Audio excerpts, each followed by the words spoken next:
Welcome to my YouTube channel. যিসকল ছাত্ৰ-ছাত্ৰীয়ে প্ৰথমবাৰ মোৰ এই চেনেলটিত আহিছে তেওঁলোকে সাবস্ক্ৰাইব আৰু লাইক কৰিবলৈ নাপাহৰিব।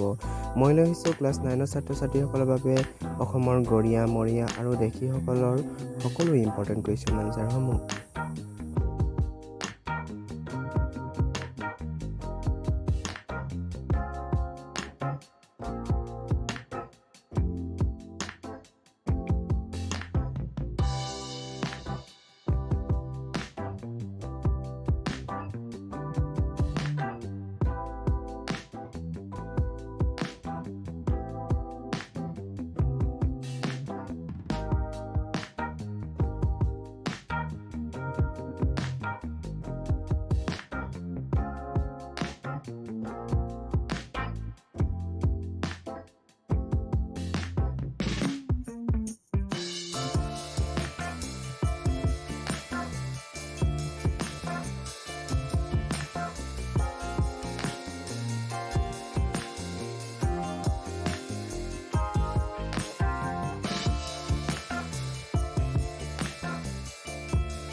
ইয়াত উল্লেখ কৰা প্ৰতিটো কুৱেশ্যন আনসাৰে দাপোন পৰিপূৰিকাৰ পৰা তুলি দিয়া হৈছে। গতিকে ভিডিঅ'টো ভাল লাগিছে যদি কমেণ্টত জনাবা আৰু লগতে তোমাৰ বন্ধু বান্ধৱীসকললৈ শ্বেয়াৰ কৰি দিবা যাতে তেওঁলোকৰো সুবিধা হ'ব।